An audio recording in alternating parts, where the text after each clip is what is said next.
اما بعد فاعوذ باللہ من الشیطان الرجیم بسم اللہ الرحمن الرحیم ولا تتمنوا ما فضل اللہ به بعضکم علی بعض صدق اللہ مولانا العظیم وبلغنا رسولہ النبی الامین الکریم ونحن علی ذلک لمن الشاہدین والشاکرین والحمد للہ رب العالمین۔ آئیے سب سے پہلے اپنے آقا مولا تاجدار مدینہ صلی اللہ تعالیٰ علیہ وسلم کی بارگاہ بے کس پناہ میں درود شریف کا نذرانہ پیش کریں۔ پڑھیں بآواز بلند اللہم صلی علی سیدنا محمد وعلی آل سیدنا محمد واصحاب سیدنا محمد وبارک وسلم علیہ۔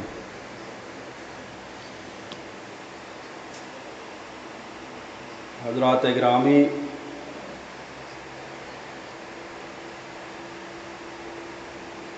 بہت سارے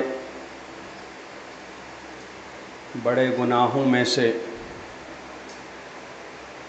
ایک بہت بڑا گناہ حسد ہے، جس کی مذمت قرآن پاک میں بھی وارد ہوئی ہے اور احادیث کریمہ میں بھی وارد ہوئی ہے۔ حسد کا مطلب یہ ہوتا ہے کہ آدمی کسی دوسرے شخص کے پاس کوئی نعمت دیکھے تو یہ تمنا کرے کہ اس شخص سے وہ نعمت زائل ہو جائے، ختم ہو جائے، اور اس کے بدلے میں وہ مجھے مل جائے۔ اس کو حسد کہتے ہیں۔ اور اسی کے قریب ہے غبطہ، جس کو رشک کہتے ہیں۔ اس کا مطلب یہ ہوتا ہے کہ کسی کے پاس کوئی نعمت دیکھے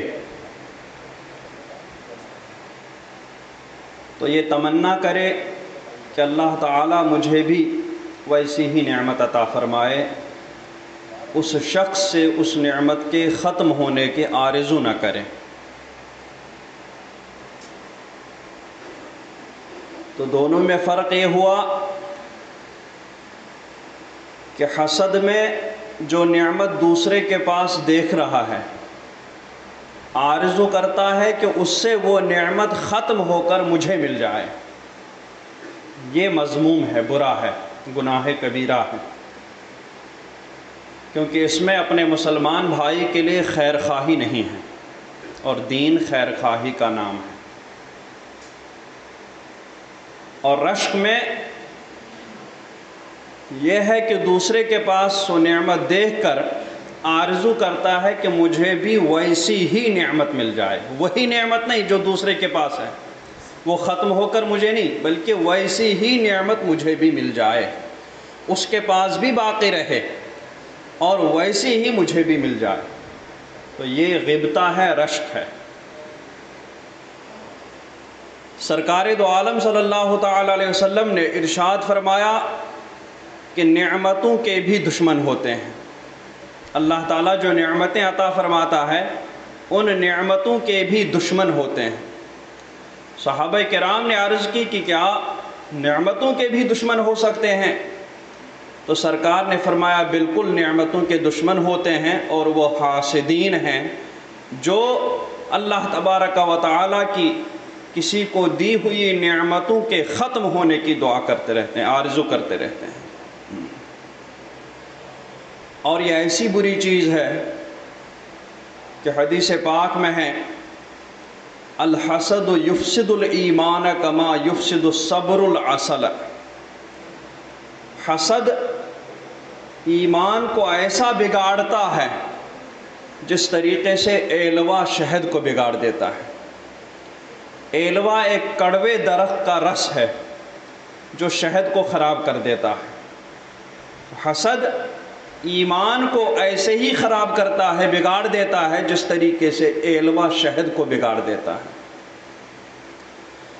اور ایک حدیث پاک میں ہے ایاکم والحسد، کہ حسد سے بچو، فإن الحسد یأکل الحسنات کما تأکل النار الحطب، کیونکہ حسد نیکیوں کو ایسا کھاتا ہے جس طریقے سے آگ لکڑی کو کھا جاتا ہے۔ لکڑی میں آگ لگ جائے تو تھوڑی دیر کے بعد ہی راکھ ہو جاتا ہے، اسی طریقے سے نیکیوں کو حسد کھا دیتا ہے۔ سرکار دو عالم صلی اللہ تعالی علیہ وسلم نے ارشاد فرمایا کہ دب داء الامم الیکم داء الامم، کہ جو پچھلی قومیں ہیں ان کی بیماری تمہاری طرف چلی آئی۔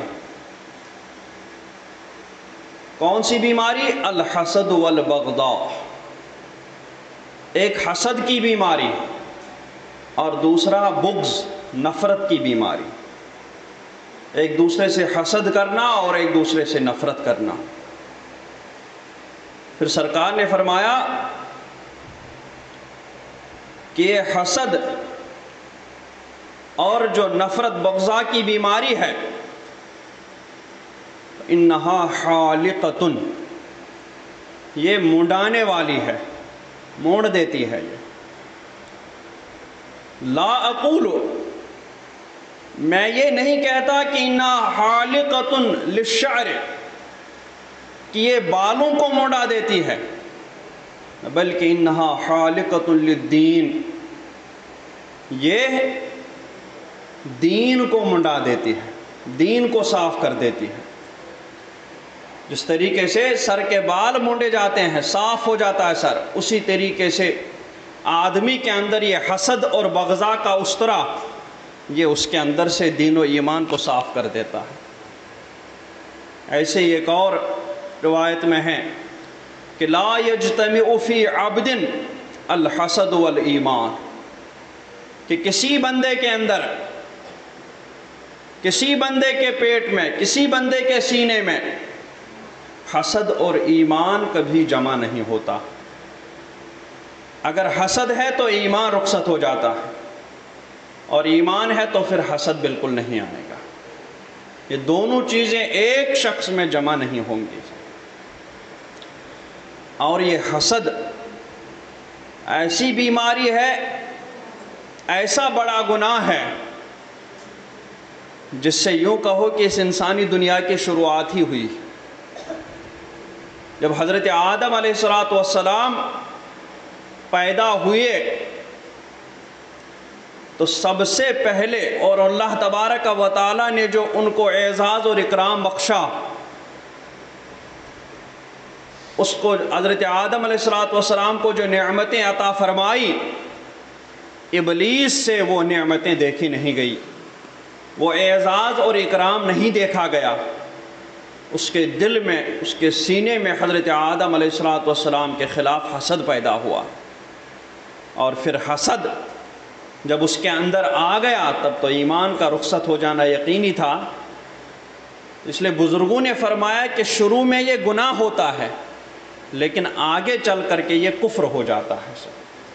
تو ابلیس سے بھی شروع میں یہ گناہ ہوا، اور آگے چل کر کے وہی گناہ کفر بن گیا۔ اسی طریقے سے پھر جب حضرت آدم علیہ السلام زمین پر تشریف لائے تو زمین میں بھی سب سے پہلے جس گناہ کبیرہ کا صدور ہوا، وہ گناہ کبیرہ یہی حسد تھا۔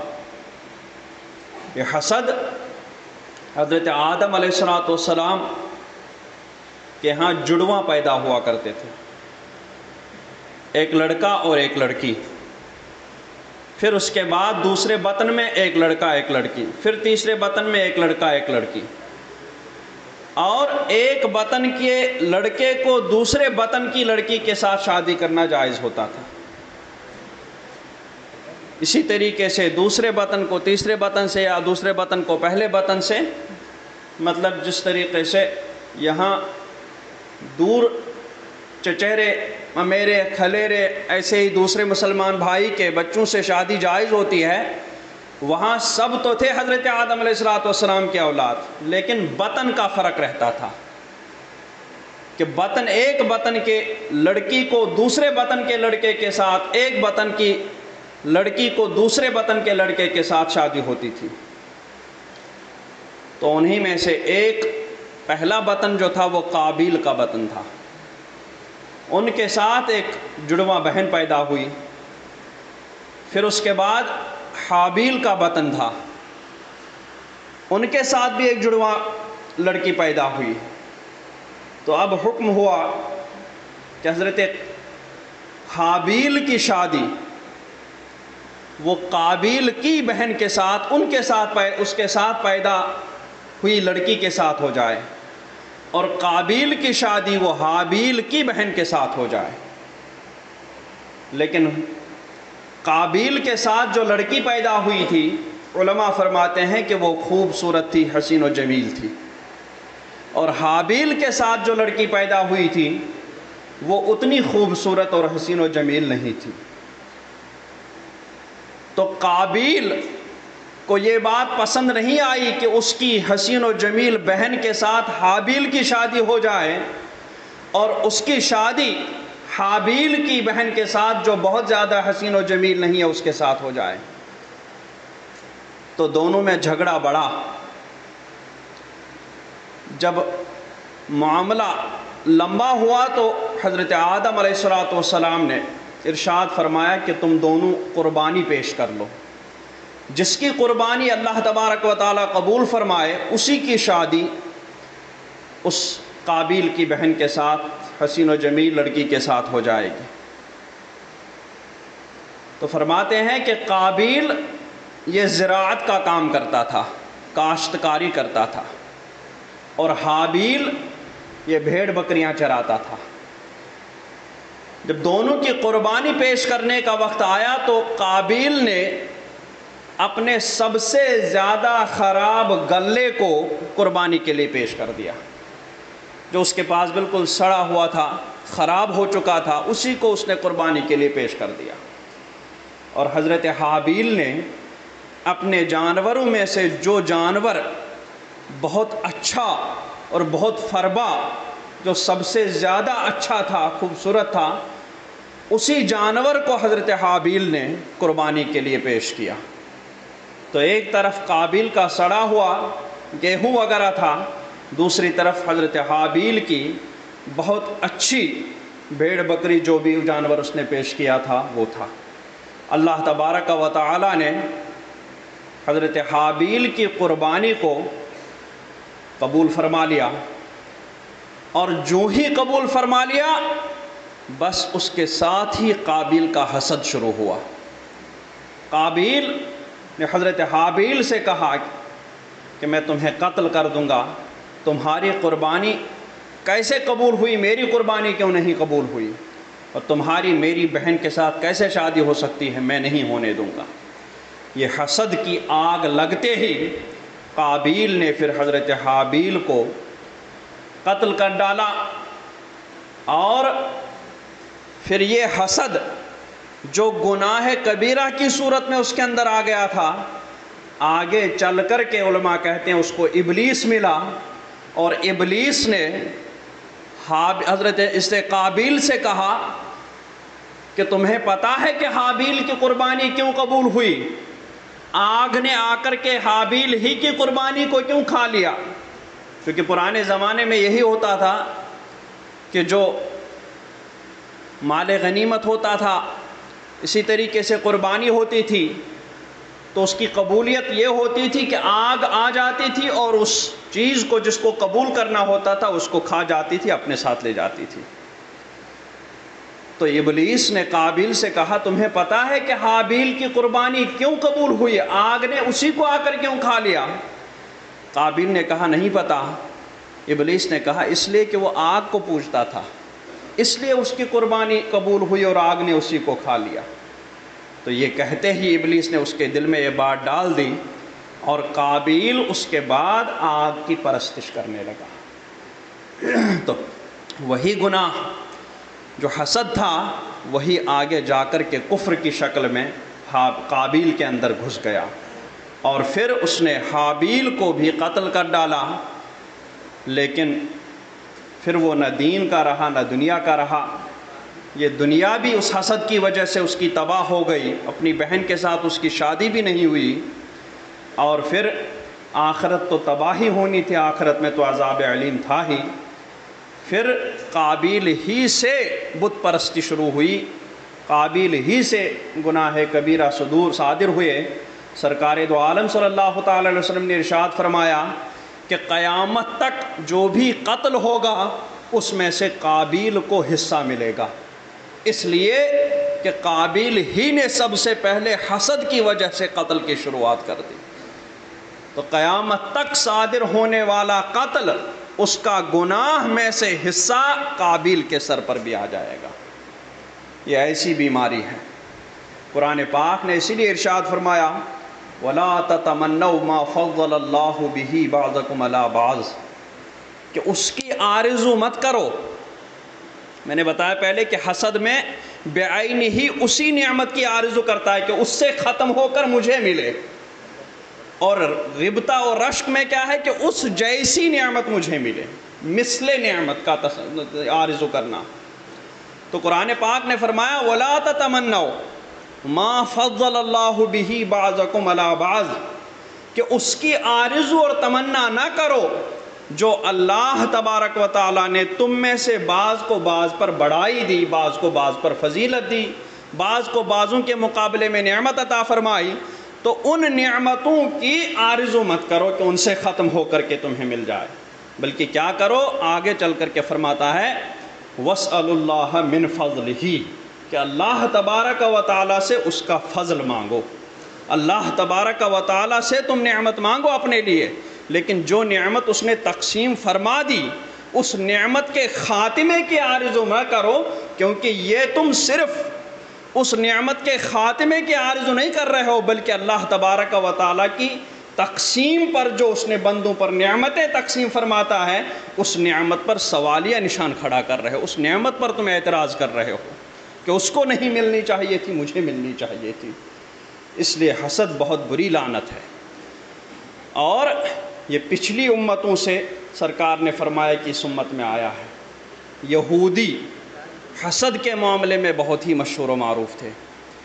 ام یحسدون الناس علی ما آتاہم اللہ، ان کی صفتوں کو، اس بری صفت کو اللہ تبارک و تعالیٰ نے قرآن پاک میں ذکر کیا کہ یہ یہودی حسد کرتے ہیں اس بات پر جو اللہ تبارک و تعالیٰ نے ایمان والوں کو عطا فرمایا۔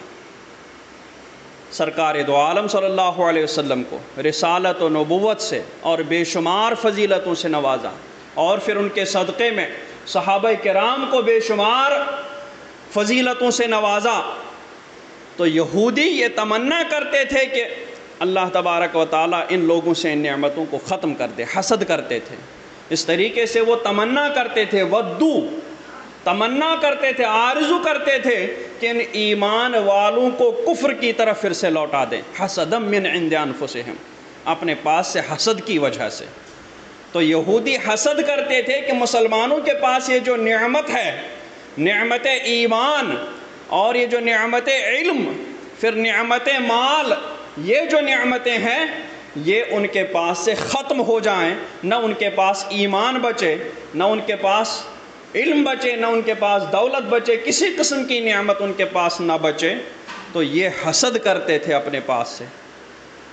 یہی حسد ہے جس نے ابو جہل کو بھی ایمان لانے سے روک دیا۔ ابو جہل بھی سرکار کو سچا مانتا تھا، لیکن وہ یہی حسد کی وجہ سے کہ ساری فضیلتیں بنو ہاشم ہی کو کیوں حاصل ہو جائیں گی، سر یہ فضیلت ان سے ختم ہو کر کے ہمارے پاس آنی چاہیے تھی۔ تو حسد کی وجہ سے ابو جہل بھی ایمان لانے سے رک گیا، اس کو بھی ایمان کی دولت نصیب نہیں ہوئی۔ یہ حسد کی آگ ایسی ہے کہ شروع میں گناہ ہو کر کے آ جاتی ہے اور آخر میں کفر پر ختم ہو جاتی ہے۔ اسی طریقے سے علماء کرام نے فرمایا، حضرت امام حسن بصری رضی اللہ تعالیٰ عنہ نے فرمایا کہ مجھے